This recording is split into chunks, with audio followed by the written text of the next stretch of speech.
गुढीपाडवा ते रामनवमी मी रामरक्षेचं पठण करायचं, ही एक उपासना करायची चैत्र नवरात्रात असं सांगितलं होतं. आणि मला खूप लोकांचे मेसेजेस आलेत, खूप डीएम्स आलेत की मॅडम आम्हाला खूप छान अनुभव आलाय.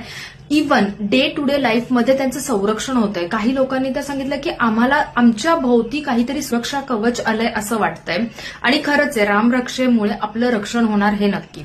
सो रामरक्षेचं पठण करताना किंवा आपण ज्या वेळेस एखादी उपासना करतोय त्यावेळेस हे अनुभव आपल्याला आपल्यातली इच्छाशक्ती वाढवायला नक्कीच मदत करतात.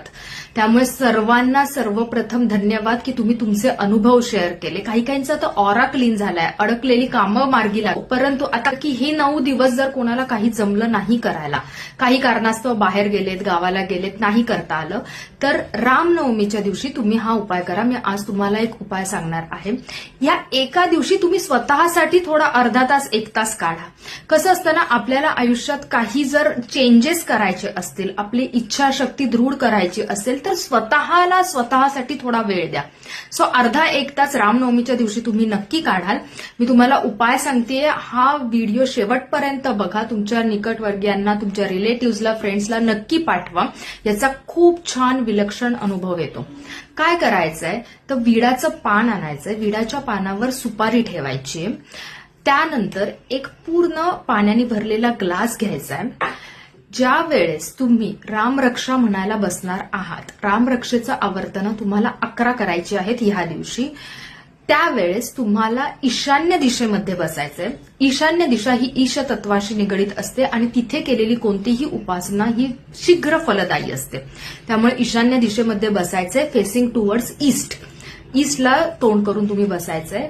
आता ज्या वेळेस रामरक्षेची आवर्तनं तुम्ही चालू करतायत, एक आवर्तन झाल्यानंतर पाण्यामध्ये फुंकर मारायची आहे. हे पाणी चार्ज करायचंय. पाणी कसं चार्ज होतं, पाणी मॅनिफेस्टेशन साठी कसं यूज होतं, त्याचप्रमाणे पाण्याने कसे आपण इच्छा आपल्या पूर्ण करू शकतो, ह्या सगळ्याचा मी एक व्हिडिओ बनवलेला आहे वॉटर मॅनिफेस्टेशनचा, तोही तुम्ही नक्की बघा.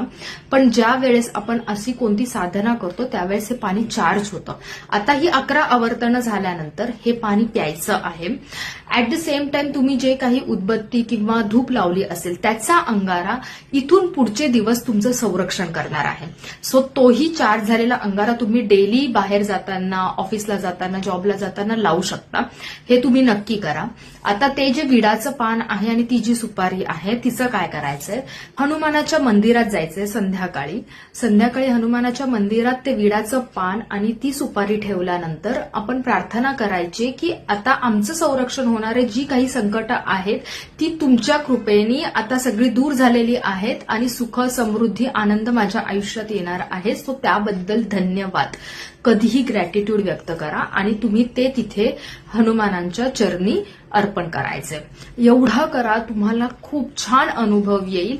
1 दिवस स्वतःसाठी काढा, तुम्हाला याचा फायदा नक्की होईल. तुमचा अनुभव कळवा. धन्यवाद. डॉक्टर श्यामल, अयादी ॲस्ट्रोवस्तू. ओम साईराम.